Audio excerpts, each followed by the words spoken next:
So ಮಿತ್ರರೇ, ಇವತ್ತು ನಾವು ಮಂಗಳೂರಿಂದ ಕಟೀಲಿಗೆ ಹೋಗುವ ಒಂದು ಮಾರ್ಗದಲ್ಲಿ ಗುಜರಾತಿನ ರಸಿಕ್ ಬೋಲಾ ಅನ್ನುವಂಥ ಒಬ್ಬ ಸಾಧುವರನ್ನು ನೋಡಿ ಅವರೊಟ್ಟಿಗೆ ನಾವು ಸ್ವಲ್ಪ ಮಾತಾಡ್ಸೋಣ ಅಂತೇಳಿ ಬಂದಿದ್ದೇವೆ.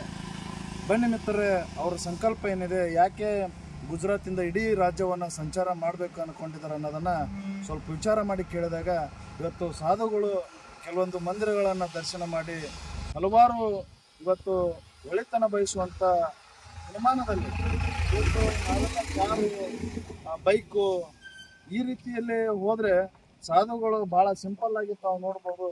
ಒಂದು ಬಿದಿರಿನ ಬುಟ್ಟಿಯನ್ನು ಕ್ಯಾಪನ್ನು ಮಾಡಿಕೊಂಡು ಜೊತೆಗೆ ತಮ್ಮ ದಿನಸಿ ವಸ್ತುಗಳನ್ನು ಸೈಕಲಲ್ಲಿ ಇಟ್ಕೊಂಡು ಅವ್ರು ಏನು ಮಾಡ್ತಿದ್ದಾರೆ ಅಂತ ಹೇಳಿದ್ರೆ ಇಡೀ ಭಾರತ ದೇಶವನ್ನು ಸಂಚಾರ ಮಾಡ್ತಿದ್ದಾರೆ. ನನ್ನ ದೇವು ಯೂಟ್ಯೂಬ್ ಚಾನಲ್ ಮೂಲಕ ಅವರಿಗೆ ನಾನು ಅಭಿನಂದನೆಗಳನ್ನು ಅವ್ರಿಗೆ ಹೇಳಕ್ಕೆ ಇಷ್ಟಪಡ್ತೀನಿ. ಬಂಧುಗಳೇ, स्वामी जी तुम किधर से आए अभी? मैं आज 2 दिन से मूड बिजली में रुका था। स्वामी जी ने अच्छी व्यवस्था दी, जो भट्टर स्वामी जी हैं वो जैन मठ में अच्छे से रुके। और वैसे हम पूरे कर्नाटक में आज 1-1.5 महीना हो गया।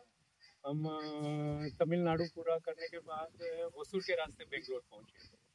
कर्नाटक के अंदर बेंगलोर के आसपास का क्षेत्र, फिर मैसूर, मांड्या डिस्ट्रिक्ट, देन सिवान समुद्रम, तलकाड, टी नरसिंहपुर, वो सब यात्रा करते करते फिर ये हासन डिस्ट्रिक्ट पूरा, जो भी अपने होयसाला टेम्पल जितने भी है वो ज़्यादा से ज़्यादा टेम्पल के दर्शन भगवान कृपा से हुए हैं। और उसमें भी कहीं आप जैसे ही सज्जन पुरुषों ने मुझे रास्ता दिखाया, किसी ने कोई सेवा कर दी, किसी ने कुछ सेवा कर दी। आसन के अंदर हमारे परम मित्र एक कुमार जी करके हैं, उन्होंने बड़ी सहायता करी, मतलब हर प्रकार से।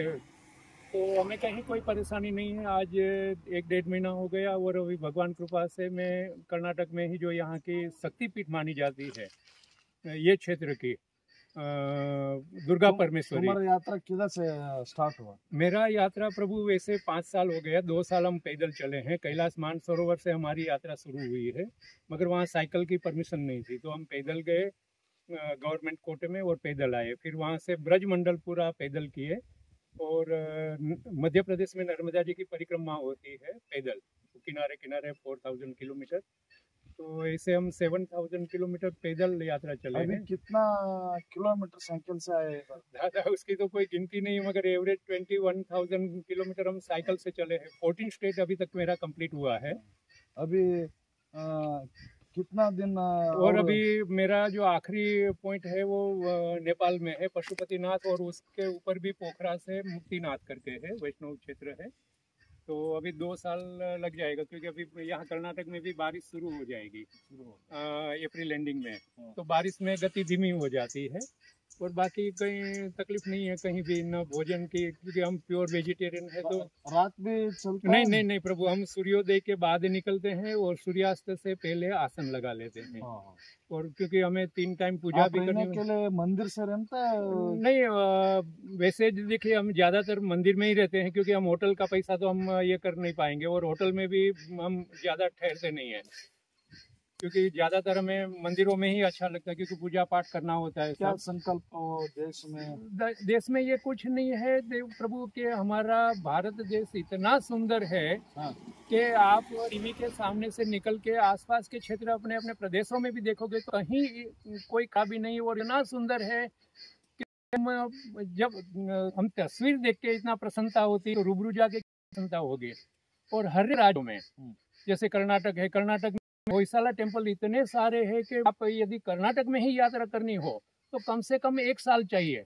ऐसा नहीं कि मंदिर फोटो निकाल पोस्ट किया, वहाँ रुकिए। उसकी जो हमारे ये होयसाला टेम्पल बने हुए हैं। अभी कितना राज्य आप संचार हुआ? अभी तक मैंने 14 स्टेट कंप्लीट कर दिया है प्रभु भगवान कृपा से। 14 स्टेट में कौन सा स्टेट अच्छा लगा आपको? हाँ, यही सवाल जो है हर एक स्टेट में मुझे पूछा जाता है, तो मेरा एक ही उत्तर रहता है कि हमारा भारत देश जो है एक गार्डन है।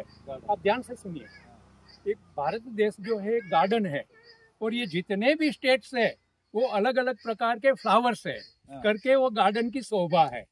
अगर एक ही टाइप के हो तो खेत बन जाएगा। तो सबकी अपनी अपनी विशेषता है, और वो विशेषता ही हमारे भारत देश को सुंदर बनाए रखी है। जैसे कर्नाटक की जो है, यहाँ वो जैसे स्लोगन है गवर्नमेंट का, कि one state many word. Kerala में जाएगा तो आप देखोगे कि भाई ये भगवान का खुद का घर है। तो कहाँ किसकी तारीफ करो और किसको, जैसे जैसे आगे बढ़ते जाएंगे ऐसा लगेगा कि भाई ये देश सुंदर है या ये प्रदेश सुंदर है या ये प्रदेश सुंदर है। तो सब मिला के हर एक ये जो जितने भी फ्लावर्स है हमारे स्टेट के, स्टेट रूपी फ्लावर्स है, वो सब हमारे भारत की शोभा है। तो हमें तो हर एक राज्य, हर एक देश, हर एक प्रदेश सुंदर लगे हैं, चाहे कैसा भी क्लाइमेट हो, मगर वो हिसाब से हमारा दिमाग तैयार करना पड़ेगा। सुविधा असुविधा वो सब परेशानियों से दूर हट के जब आप टेम्पल के दर्शन करते हैं, आप जैसे बेलारी, हड़ेबीड, बेलूर आप जाओगे तो पूरी थकान दूर हो जाएगी। आप उधर बेलूर हड़ेबीड वो हाँ सब हो गया। ये होयसाला टेम्पल अपने जो गवर्नमेंट का आर्कियोलॉजी डिपार्टमेंट का लिस्ट है उसके हिसाब से 92 टेम्पल्स है, मगर गवर्नमेंट अभी प्रचार कर रही है सिर्फ 37 का, और उसमें भी ज़्यादा से ज़्यादा प्रचार हो रहा है सिर्फ श्रवण बेलगोड़ा, हड़ेबीडू और बेलूर का।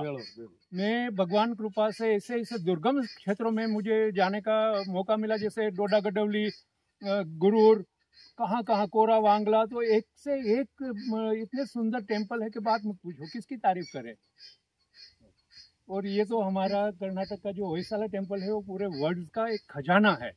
जोहरात जैसे हम गहने सोने के कैसे संभाल के रखते हैं, ये ऐसे ही ये हमारी प्राचीन धरोहर है।